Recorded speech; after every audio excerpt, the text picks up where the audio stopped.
Yo guys, welcome back to another episode of Manga Review.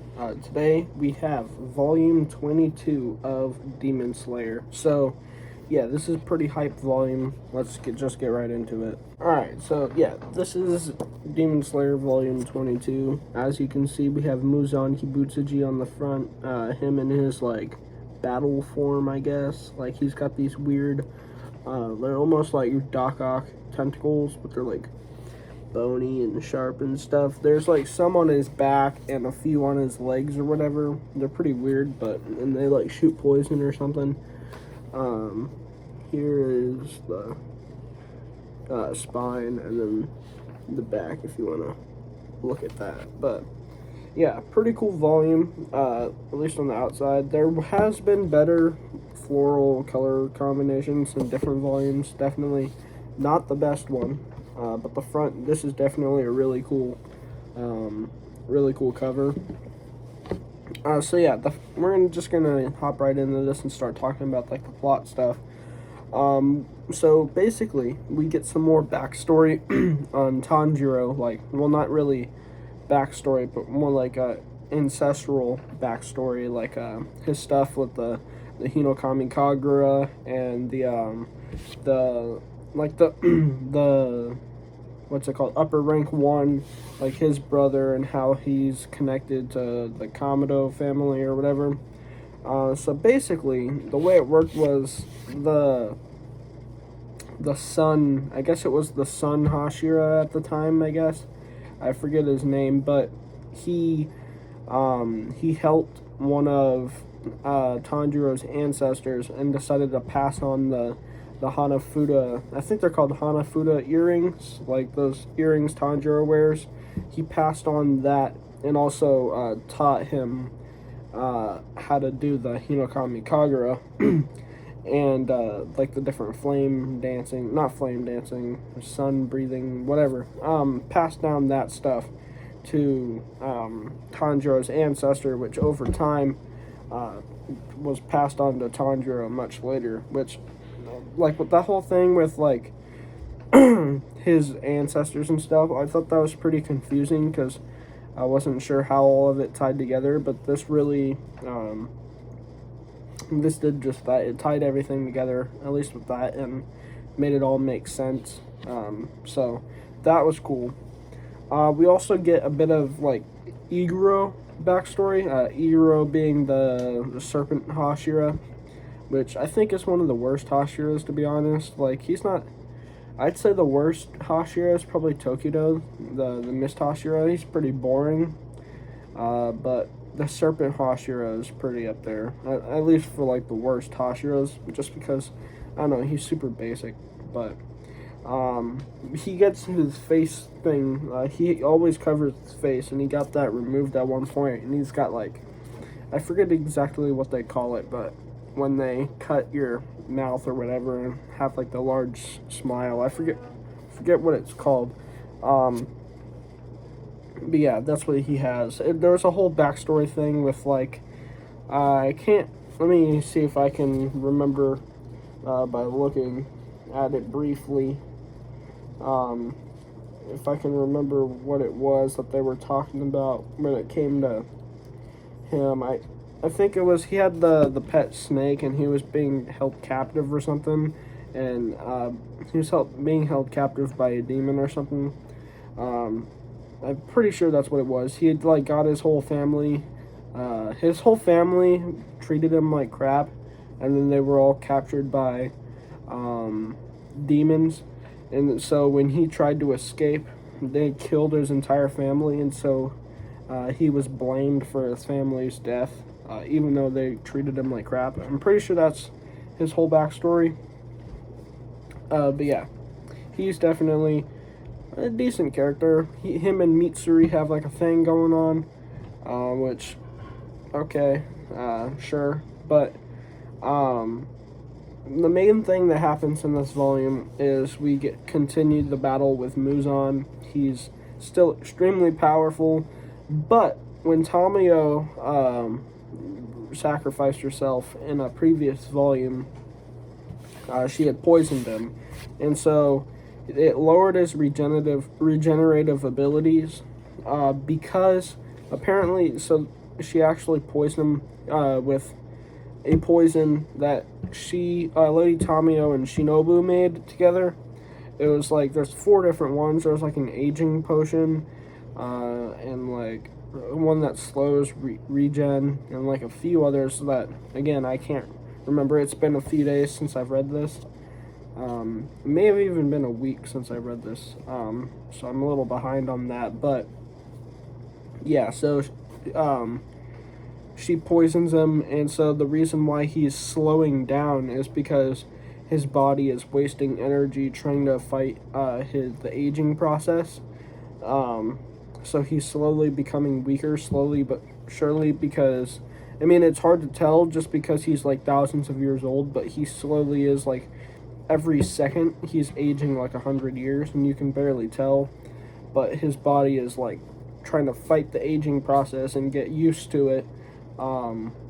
Just the rapid aging is sapping his strength, so they're starting to be able to get hits in and stuff. So in the next volume, it's the last volume, so we're definitely gonna see the gang catch a dub against Muzan. Also, in the previous, or one of the previous volumes, when they first started this fight, when we saw Tanjiro get knocked out, Nezuko was with Urokodaki back at the Demon Slayer headquarters, and we just saw her like get up, and then she started running. So we saw in this volume that she is in fact like on her way over there, so she's probably going to be there whenever Tanjiro wins, or she's going to have to assist Tanjiro or something like that. So, but she's having this weird thing where like she's like regaining her humanity, I guess. She's slowly becoming more human, it seems. And yeah, so that's basically all that happens. I mean, we have the other Hashira fighting Muzan, and then they end up getting like all wrecked, and then Tanjiro actually wakes up and he steps in. Like his whole face is messed up from that poison or whatever, but he's still standing, and him and Muzan duke it out for a bit, which was really cool. But yeah, and then once he's fighting off Muzan, which gives the other Hashira enough time to finally hop back in, and they kind of switch back and help each other out that way. So overall, it's a really cool fight. Definitely can't wait to see it be adapted into the anime. So yeah, we got the new season of Demon Slayer coming out. I think it's next spring, next summer maybe. I can't exactly remember when it's supposed to come out. I know it got delayed quite a bit. Or is it this fall? I honestly can't remember, but as far as like the new season of the anime goes, I think it's probably going to cover up until like, I don't even know. There's just so much that happened. Like if we really think about it, the anime, the first season of the anime covered like up to volume 7, and then the movie was volume 8. So volume 15 would be somewhere around the whole swordsman or sword the sword blacksmith village arc, that whole thing. So we might get around there, and I only think there's going to be like 3 seasons of the show, and then the final season will probably stretch maybe a little longer and then just cover the rest of the series. That would make sense because we go 7, volume 8, and then plus 7, that would bring us to volume 15. And then another season, if it's the same length as the first season and the second season, then that would bring us to volume 22, which is the end of the series right here. So, I mean, there's still volume 23, but they could probably fit that in at some point. So yeah, I'd say probably each season is going to cover like 7 volumes. So that leads me to believe season 2 is probably going to be like around the Blacksmith Village arc. I don't exactly know what that arc is called, but I just call it Blacksmith Village arc. And then the third season will just cover up until the end of the series. Yeah, I kind of went on a tangent there with talking about the anime, which really has nothing to do with what's happening here. But yeah, this is a pretty good volume. I definitely can't wait to read the final volume.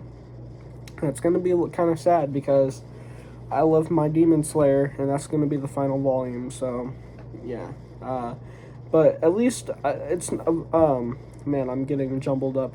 It's a series that I no longer have to worry about. So like once it ends, and I can put my money towards buying a different series. Like you saw the other day, I got a bunch of new series. I got well, I'm gonna try and finish buying JoJo up, and then gonna start buying Black Clover. I might buy Jujutsu Kaisen. I kind of haven't decided about that yet. There's one series in particular that I really want to buy up, and that is Chainsaw Man, but I can't find it anywhere. I was only able to find like volumes 5 and 3 at my local Books A Million, and I don't like to buy out of order, so I'm just gonna wait until everything restocks or whatever. But anyway, there's a bunch of series that I have started the other day with that massive haul, so I can put my money towards buying into those series. So, but yeah, Demon Slayer Volume 22, absolute banger. I can't wait, like I said, for the next volume. Ties everything up. But yeah, anyways, guys, thanks for watching. We're gonna have a few more manga review episodes probably this week.